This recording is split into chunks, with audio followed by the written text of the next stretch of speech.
Welcome back everyone. आज हम start कर रहे हैं chapter plant growth and development. You have already studied the organisation of flowering plant in chapter 5। अब हम पढ़ के आए हैं कि क्या क्या ऑर्गेनाइजेशन होता है एक फ्लावरिंग प्लांट का। Have you ever thought about where and how the structure like root, stem, leaf, flower, fruit, seed arise and that too in an orderly sequence. वही कि ये सब कहाँ से अराइज हुए, कैसे अराइज हुए और इतना ऑर्डरली सीक्वेंस में कैसे। You are by now aware of the terms seed, seedling, plantlet and mature plant। सबसे पहले सीड होता है, फिर जब वो थोड़ा ग्रो करता है तो सीडलिंग बनता है, फिर प्लांटलेट बनता है, फिर प्लांट बनता है। You have also seen that tree continue to increase in height और girth over a period of time. जैसे जैसे समय बढ़ता है वैसे वैसे पेड़ जो है अपनी हाइट भी बढ़ाता है, साथ साथ में अपनी गर्थ भी बढ़ाता है। However, the leaves, flower, fruit of the same tree not have limited dimension but also appear and fall periodically and sometime repeatedly। वहीं पे अगर लीव्स, फ्लावर और फ्रूट्स इन सब की बात की जाए तो उनकी क्या है, लिमिटेड डायमेंशन होती है और एक टाइम के बाद वो फॉल भी हो जाते हैं। Why does vegetative phase proceed flowering in a plant. अब वेजिटेटिव फेज के बाद कौन सी स्टेज आती है प्लांट में। All the plant organ are made up of variety of tissue. जितने भी प्लांट ऑर्गन हैं डिफरेंट टाइप ऑफ टिश्यूज़ के बने हुए हैं। Is there any relationship between the structure of a cell. क्या कोई रिलेशनशिप होता है सेल के स्ट्रक्चर में, टिश्यू में, ऑर्गन में and the function they perform और जो फंक्शन परफॉर्म करते हैं। Can the structure and the function of these be altered. क्या इनके फंक्शन और स्ट्रक्चर ऑल्टर किए जा सकते हैं। All cells of a plant are descendants of the zygote. अब जितने भी प्लांट सेल हैं वो किसके डिसेंडेंट्स हैं, जाइगोट के।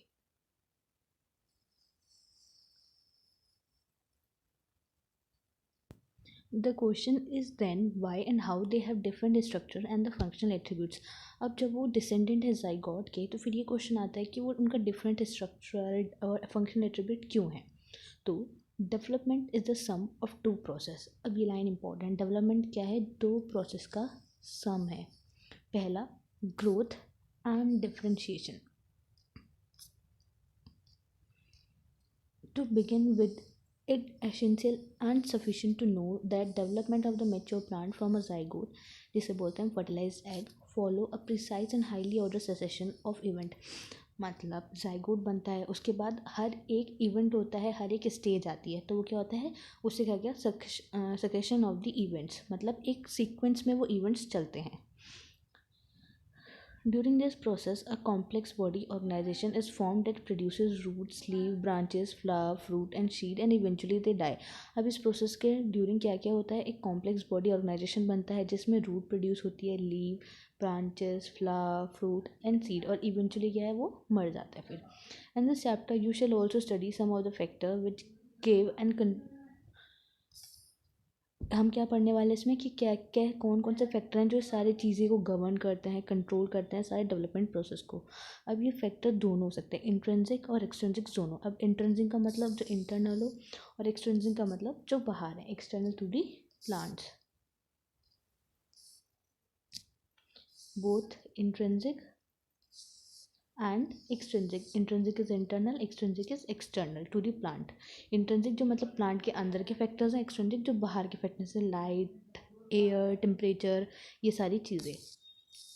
अब देखो ये क्या है, germination and seedling development in bean. हम देख रहे हैं कैसे बनता है। देखो पहले क्या है, सीड है, कॉटिलिडॉन, ये हाइपोकोटाइल, फिर सीड कोट बना, फिर ये इसके कॉटिलिडॉन्स हैं, फिर और थोड़ा ग्रोथ हुई, फिर एपिकोटाइल आया, फिर वो बड़ा एक क्या बना हमारा, सीडलिंग का जर्मिनेशन कैसे बना, प्लांट बना।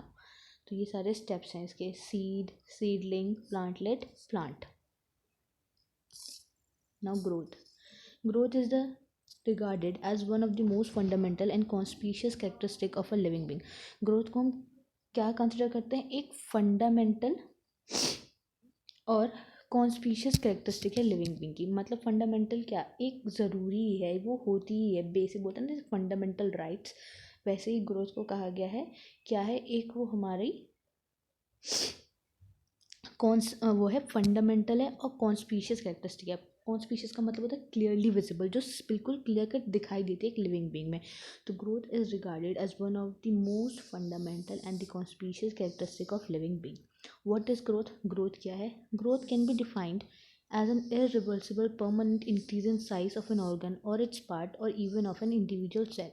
मतलब ग्रोथ को हम कैसे डिफाइन कर सकते हैं कि एक इरिवर्सिबल परमानेंट इंक्रीज हो जाए, जैसे कोई ये ऑर्गन है, ये हमारा छोटा सा लीवर, फिर वो बड़ा हो जाए थोड़ा और उसकी शेप में, तो ये क्या ग्रोथ हो रही है, ठीक है, किसी ऑर्गन की या किसी पार्ट की या फिर एक इंडिविजुअल सेल की, तो इसे क्या बोला जाता है, growth. Irreversible permanent increase in size of an organ or its part or even at an individual cell. Generally growth is accompanied by metabolic process. जो ग्रोथ होती है कैसे कंप्लीट होती है, बाय मेटाबॉलिक प्रोसेस. उसमें कौन आता है, anabolic and catabolic. Anabolic is formation, catabolic किसी चीज़ का टूटना. That occur at the expense of energy. और कैसे होता है, जब एनर्जी का खर्च होता है. Therefore, for example, expansion of a leaf is growth. तो क्या है वो, expansion of a leaf का growth है. How would you describe the swelling of piece of wood when placed in water? तो अब उसे क्या बोलेंगे हम कि वो ग्रोथ है कि नहीं है. तो इस प्रोसेस को क्या कहते हैं, जब जब लकड़ी का पीस पानी को एब्जॉर्व कर ले और स्वेल कर ले, तो इस प्रोसेस को कहा जाता है इम्बाइबेशन. इम्बाइबेशन. तो इसे क्या हम ग्रोथ में कंसिडर करेंगे या नहीं. अब हम इसे ग्रोथ में कंसिडर नहीं करते क्योंकि क्या हो रहा है, यहाँ पर टेम्परेरी इंक्रीज हो रहा है और यहाँ पे उसका ड्राई वेट नहीं बढ़ रहा, वेट वेट बढ़ रहा है. मतलब पानी जैसे ख़त्म हो जाएगा, अगर उसको वापस से ड्राई कर दे तो सारा पानी क्या हो जाएगा, उड़ जाएगा. इसीलिए उसे क्या कहते हैं, टेम्परेरी इंक्रीज इन साइज है, तो उसे हम ग्रोथ में कंसिडर नहीं करते. अब plant growth generally is indeterminate. क्या है, प्लांट ग्रोथ को इनडिटर्मिनेट कहा जाता है. Plant growth is unique. Plant की ग्रोथ यूनिक क्यों है, क्योंकि plant retain the capacity for unlimited growth throughout their life. उनके पास क्या है, कैपेसिटी है अपनी पूरी लाइफ में ग्रोथ करने की. मतलब वो हमेशा क्या करते रहेंगे, ग्रोथ करते रहेंगे पूरी लाइफ, जब तक उनकी लाइफ है. तो इसलिए उसकी ग्रोथ को क्या कहा है, यूनिक कंसिडर किया गया है. Unique because plant retain the capacity for unlimited growth throughout their life.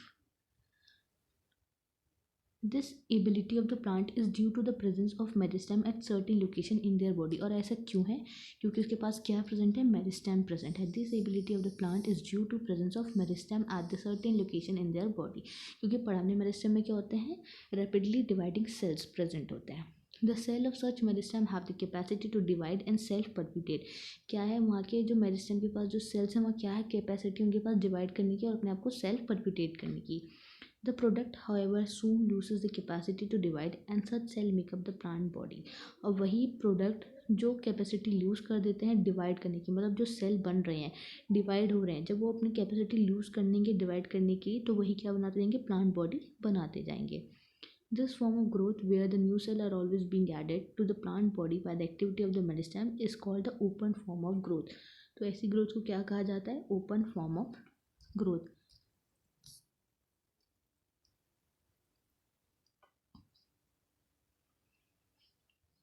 This form of growth, where the new cells are always being added to the plant body by the activity of the meristem, is called open form of growth. और ये क्या है, यहाँ पे क्या होता है, इनके पास कैपेसिटी होती है टू डिवाइड एंड सेल्फ परपिटेट. किसके पास, मेरिस्टेमेटिक सेल्स के पास. What would happen if the meristem ceases to divide? Does this ever happen? क्या ऐसा होता है कि मेरिस्टेम डिवाइड करना ही बंद कर दे. तो ये हमने देखा है root apical meristem, shoot apical meristem, ये सब में. तो ऐसा क्या कहाँ देखते हैं, हम देखते हैं जब परमानेंट टिश्यू बनता है, ठीक है. तो क्या होता है कि वहाँ पे मेरिस्टेम सीज हो जाती है, मतलब जब अपनी वो एबिलिटी लूज़ कर दे डिवीजन की, और फिर वो डिफ्रेंशिएट होती है कुछ दूसरे पर्टिकुलर फंक्शंस परफॉर्म करने के लिए, तो वहाँ पे क्या हो जाता है, उसे बोलते हैं कि वहाँ पे मेरिस्टेम क्या हो जाती है, एक टाइम पे सीज हो जाती है, आगे डिवाइड नहीं करती. ठीक है. तो हमने क्या देखा इतने में कि प्लांट की ग्रोथ को क्या बोलते हैं, हम इनडिटर्मिनेट कंसिडर करते हैं. इनडिटर्मिनेट का मतलब होता है ऐसी कोई चीज़ जो कभी टर्मिनेट हो, तभी कहा गया ना थ्रू आउट देयर लाइफ वो ग्रोथ करते हैं. ठीक है. और क्यों कर रहे हैं, क्योंकि वहाँ पे मेरिस्टेम है, और मेरिस्टेम में क्या है, ऐसे सेल्स हैं जिनके पास कैपेसिटी है डिवाइड करने की. और ऐसी ग्रोथ जहाँ पे कंटिन्यूसली नए सेल ऐड ऑन होते हैं, उस ग्रोथ को कहा जाता है open form of growth. In chapter 6, you have studied about the root apical meristem and shoot apical meristem. You know that they are responsible for the primary growth of the plant and principally contribute to the elongation of the plant along their axis. तो ये किस में involve है? ये primary growth of plant में involve है. Shoot apical meristem and root apical meristem. और क्या कराते हैं? इलोंगेशन कराती हैं प्लांट का, मतलब उसकी लेंथ, उसकी हाइट बढ़ाती हैं along their axis. You also know that in dicotyledonous plant and gymnosperm, the lateral meristem कौन कौन सी हैं? वेस्कुलर कैम्बियम और cork cambium appear later in their life. तो ये कब आती हैं? बाद में आती हैं. यहाँ पे डाइकॉट में और जिम्नोस्पर्म में, क्योंकि ये सब सेकेंडरी ग्रोथ कराती हैं, इसलिए यहाँ मोनोकॉट मेंशन नहीं किया गया है, क्योंकि मोनोकॉट में सेकेंडरी ग्रोथ नहीं होती. तो क्या है? ये लेटरल मेरिस्टेम, वेस्कुलर कैम्बियम और cork cambium appear later in life. These are the meristem that causes the increase in the girth of the organ in which they are active. तो these are the meristem, ये meristem है जो क्या करती हैं? Increase करवाती हैं उसके गर्थ में, ऐसे चौड़ाई बढ़वाती हैं, गर्थ इसे बोलते हैं, in which they are active. This is known as the secondary growth of plant. और इसी को क्या कहा जाता है? गर्थ को बढ़ना, सेकेंडरी ग्रोथ ऑफ प्लांट. इसे कंसिडर करते हैं हम सेकेंडरी ग्रोथ हो रही है प्लांट की. जैसे ये दिखा रखे हैं ना एरोज, ये तो क्या करेंगे? गर्थ इंक्रीज होगा इसका, तो क्या बोला जाएगा? इसे सेकेंडरी ग्रोथ. और ऐसे इलोंगेशन होगा जब, उसे क्या होता है? इलोंगेशन करा रहे हैं इसकी. Now growth is measurable. Growth at a cellular level is principally a consequence of increase in the amount of protoplasm. तो सेलुलर लेवल पे हम ग्रोथ को कैसे कंसिडर करते हैं? जब प्रोटोप्लाज्म का अमाउंट इंक्रीज हो जाए तो उसे क्या कंसिडर कर रहे हैं? कि सेल की वहाँ पे ग्रोथ हो रही है. Since increase in protoplasm is difficult to measure directly, ऐसे प्रोटोप्लाज्म को मेजर करना डायरेक्टली वो तो डिफिकल्ट है, तो one generally measure some quantity which is more और लेस प्रोपोर्शनल टू इट. तो क्या किया जाता है? एक लगभग अंदाज लगाया जाता है जिसकी प्रोपोर्शनैलिटी देखी जाती है. तो सेलुलर लेवल पे हम ग्रोथ कैसे कंसिडर करते हैं? At cellular level it's principally consequence of increase in the amount of protoplasm. Since the increase in protoplasm is difficult to measure directly, one generally measures some quantity which is more or less proportional to it. Growth is therefore measured by a variety of parameters, some of which are, इसलिए growth को major करने के लिए बहुत सारे हमारे पास क्या है? पैरामीटर्स हैं, जिसमें से क्या क्या है?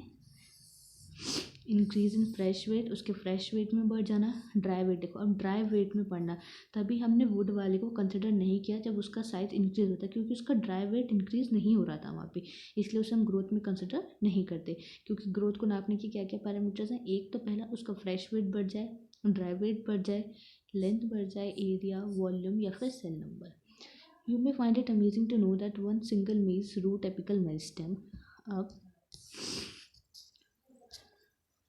जो क्या एक single maize root apical meristem है वो क्या देती है? Give rise to more than 17,500 new cells per hour. एक घंटे में वो इतने सेल्स बना रही है. वहीं पे जो सेल्स हैं वाटरमेलन के अपना साइज इंक्रीज कर लेते हैं कहाँ तक? 3,50,000 टाइम्स अपना साइज इंक्रीज कर लेते हैं. ये दोनों एग्जाम्पल इंपॉर्टेंट है, याद रखने. एक में क्या हो रहा है कि नंबर ऑफ सेल्स बताए हैं और दूसरे में बताया उसका साइज, क्योंकि अभी हमने पढ़ा ये सारी चीज़ें किसके अंदर आती हैं? ग्रोथ के पैरामीटर्स में. In the former growth is express as increase in cell number. पहले मतलब किसकी बात की जा रही है? फॉर्मर से मतलब मेज के बारे में. तो फॉर्मर मतलब मेज के बारे में बात की गई, कैसे हो रहा है वहाँ पे? Increase in cell number. वहीं पे लेटर मतलब वाटरमेलन की बात की जा रही है, वहाँ कैसे बताया जा रहा है? Growth increase in size of the cell, जब सेल का साइज बढ़ जाए. वहीं पे while the growth of the pollen tube is measured in terms of its length. वहीं पे पॉलन ट्यूब की ग्रोथ को कैसे मेजर किया जाता है? उसकी लेंथ के टर्म्स में, in terms of its length. And increase in surface area denotes the growth in a dorsiventral leaf. और डाइकॉट लीफ के लिए क्या देखते हैं? उसका सरफेस एरिया बढ़ जाना. Increase in surface area denotes the growth in a dorsiventral leaf. Phases of growth. अब ग्रोथ की क्या क्या फेजेस हैं? The period of growth is generally divided into 3 phases. जो ग्रोथ का पीरियड है उसको 3 फेजेस में बांटा गया है: मेरिस्टेमेटिक, इलोंगेशन एंड मैच्यूरेशन. 3 कौन कौन सी? मेरिस्टेमेटिक जोन, इलोंगेशन जोन और maturation zone. Let us understand this by looking at the root tips. अब हम रूट टिप्स पे देखते हैं इसे. देखो ये सारे जोन्स हैं इसके, ठीक है. तो detection of zone of elongation by the parallel line technique. Zone ABCD immediately behind the apex have elongated most. तो ये क्या है?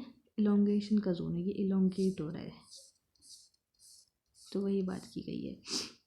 Let us understand this by looking at the root tip. The constantly dividing cell both at the root apex and the shoot apex represent the meristematic phase of the growth of the plant. अब जो apex पे हो रही है उससे क्या कहा गया है, meristematic phase growth of plant. The cell in this region are rich in protoplasm. अब ये बहुत इंपॉर्टेंट है, ये लाइन यहाँ से क्वेश्चन पूछा जाता है, सिर्फ ये लिख देंगे कि रिच इन प्रोटोप्लाज्म है, लार्ज कॉन्स्पिशियस न्यूक्लियाई, ये सब चीज़ें हैं। तो किसका पार्ट है ये, कौन सी ग्रोथ होती है यहाँ पे, मेरिस्टेमेटिक ग्रोथ होती है। तो ये लाइन इंपॉर्टेंट है। The cell in this region are rich in protoplasm possess large conspicuous nuclei. तो मेरिस्टेमेटिक की बात की जा रही है। Their cell walls are primary nature, thin and cellulosic with the abundant plasmodesmatal connection. तो यहाँ तक किसकी बात की गई है, पूरी मेरिस्टेमेटिक की बात की गई है। सेल वॉल प्राइमरी होती है, थिन है, सेल्यूलोजिक है और अबेंडेंट प्लाज्मोडेस्मेटल कनेक्शंस है। वहीं पे द सेल प्रॉक्सिमल, प्रॉक्सिमल मतलब just next away from the tip, just tip के उसके बाद वाले, to the meristematic zone, meristematic zone के बाद वाले कौन से हैं, जस्ट क्या बोलते हैं ना, elongation, the phase of elongation. अब यहाँ पे क्या होता है, ये भी इंपॉर्टेंट है कि इसकी, तो फिर यहाँ से इस लाइन से पूछा जाएगा कि ये ले देंगे, पूछेंगे कौन सी फेज ऑफ है ये ग्रोथ की, तो बताएंगे इलोंगेशन। क्या होता है इसमें, इंक्रीज वैक्यूलेशन, सेल का enlargement, new cell wall deposition are the characteristic of the cell in this phase. This phase मतलब फेज ऑफ इलोंगेशन, इलोंगेशन की बात की जा रही है।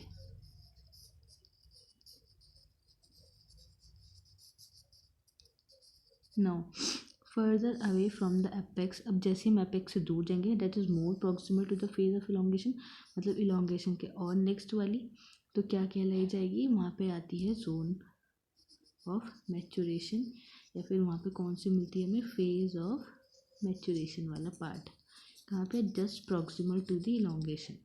तो भाई lies a portion axis of which is undergoing the phase of maturation. The cell of this zone attain their maximal size in terms of wall thickening and protoplasmic modification. यहाँ पे क्या होता है, maximal size आता है in terms of wall की thickening में, protoplasmic modification. Most of the tissue in the cell type you have studied in chapter 6 represent this phase. मतलब जो हम देख के आए हैं chapter 6 में anatomy वाले में, वो क्या represent करते हैं, इसी phase को represent करते हैं।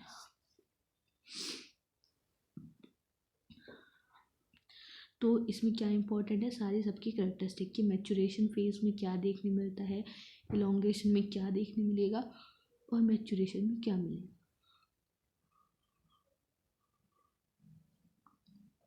तो इलोंगेशन में क्या क्या देख रहे हैं हम, वैक्यूलेशन बढ़ रहा है, वैक्यूल का साइज बढ़ रहा है, सेल का एनलार्जमेंट हो रहा है और नई सेल वॉल डिपोजिशन हो रही है। वहीं पर हमने उसमें क्या देखा था, मेरिस्टेमेटिक में प्रोटोप्लाज्म है, थिन है, प्राइमरी सेल वॉल है, प्लाज्मोडेस्मेटल कनेक्शन है, ये सब किसका पार्ट है, मेरिस्टेमेटिक का। मैच्योरेशन में क्या देख रहे हैं हम, मैक्सिमम साइज अटेन कर लेता है, वॉल की थिकनिंग हो जाती है और प्रोटोप्लाज्मिक मॉडिफिकेशन हो जाती है। नाउ ग्रोथ रेट्स, अब दो टाइप की ग्रोथ रेट देखने मिलती है हमें, वो थी फेजेस ऑफ ग्रोथ, जो 3 टाइप देखने मिली, meristematic, elongation, maturation. Now rate, growth के रेट क्या है, the increase growth per unit time is termed as growth rate. Growth per unit time को इंक्रीज होना उसे कहा जाता है growth rate. This rate of growth can be expressed mathematically, तो हम ग्रोथ को कैसे एक्सप्रेस कर सकते हैं, उसको मैथमेटिकली एक्सप्रेस कर सकते हैं। एन ऑर्गेनिज्म और a part of the organism can produce more cells in a variety of ways. कितने वेज में, अलग अलग तरीक़ों से एक ऑर्गेनिज्म या पार्ट ऑर्गेनिज्म का अपने सेल प्रोड्यूस कर सकता है डिफरेंट वेज में। अब जो हम पढ़ने जा रहे हैं इसमें अर्थमेटिक और जियोमेट्रिक। इस लाइन से भी क्वेश्चन पूछा जाता है यहाँ से, stages during embryo development showing geometric and arithmetic phases. तो एम्ब्रियो डेवलपमेंट किस टाइम पे हमें दोनों ग्रोथ देखने मिलती है, अर्थमेटिक और ज्योमेट्रिक, एम्ब्रियो का जब डेवलपमेंट होता है तो वहाँ पे अर्थमेटिक और ज्योमेट्रिक दोनों फेजेस हमें देखने मिलती है।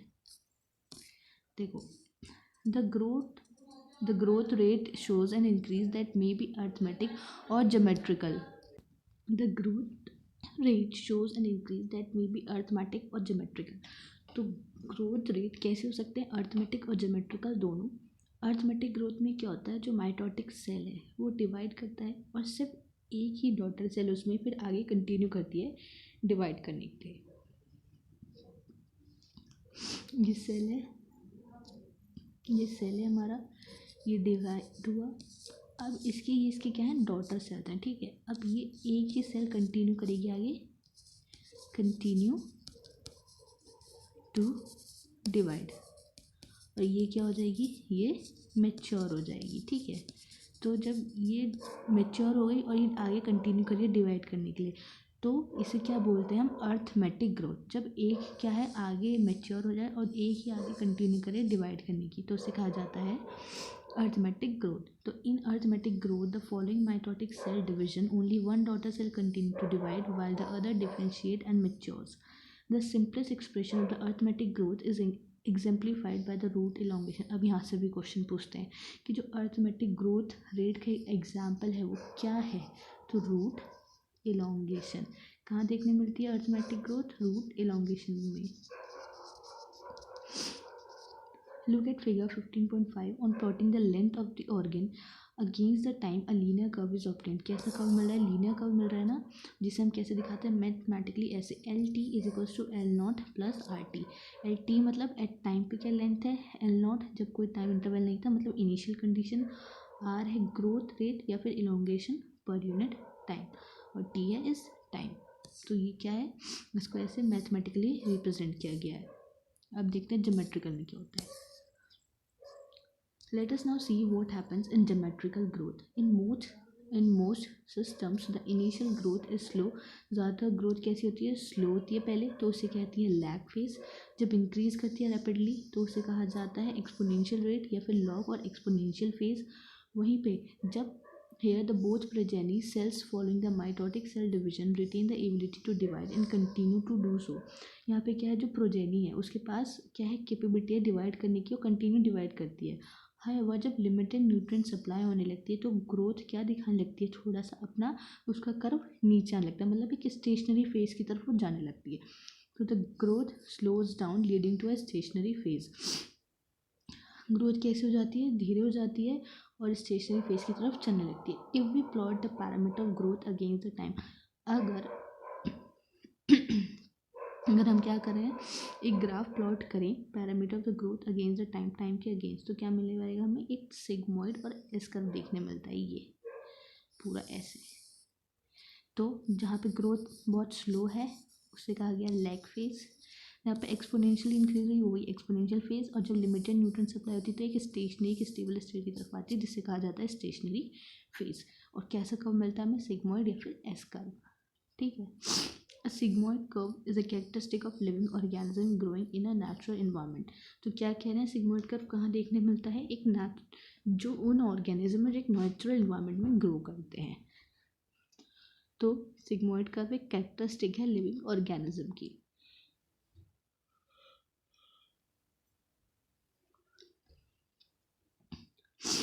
तो इसको कैसे एक्सप्रेस किया जाता है, W1 is equal to W not ERT। मतलब ये क्या होता है, लोगैरिथम होता है, लॉग का बेस होता है जिसके पार है RT। W1 है फाइनल साइज, W0 है इनिशियल साइज जब पीरियड होता है वो स्टार्टिंग का, फिर R क्या है इसमें, ग्रोथ रेट, T है टाइम, और E है base of natural logarithm. R को क्या कहते हैं हम, relative growth rate, and is also the measure of the ability of the plant to produce new plant material, refer to as efficiency index. तो efficiency index क्या है यहाँ पे, R। वहीं पे R ऊपर क्या था, इलोंगेशन पर यूनिट टाइम। वैसे यहाँ पे वही है ग्रोथ रेट, लेकिन यहाँ को क्या क्या बोल रहे हैं, रिलेटिव ग्रोथ रेट। और इसे साथ में ये क्या करता है, ये भी मेजर करता है कि कितनी एबिलिटी है प्लांट के पास to produce a new plant material, referred as efficiency index. तो का दूसरा नाम क्या हो गया, एफिशिएंसी इंडेक्स।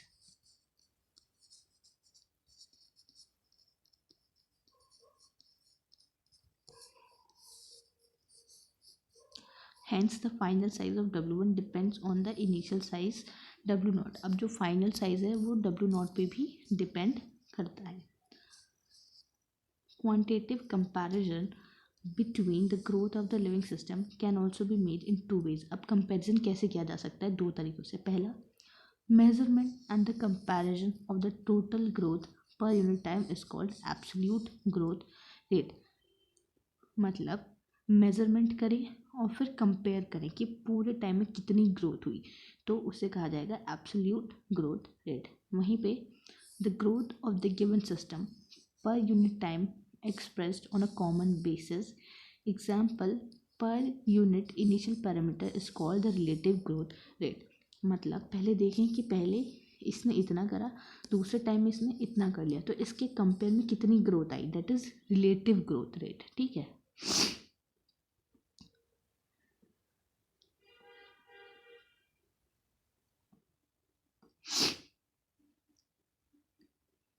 इन फिगर 15.7 दो लीव्स हैं ए और बी। ठीक है, उनको डिफरेंट साइजेस के हैं और डिफरेंट एब्सोल्यूट इंक्रीज उनके एरिया में गिवन टाइम में। A1 एंड B1 हर one of them shows much higher relative growth rate. उनमें से किसकी हायर रिलेटिव ग्रोथ रेट होगी और क्यों? देखो, देखते हैं डायग्राम की तरफ हम।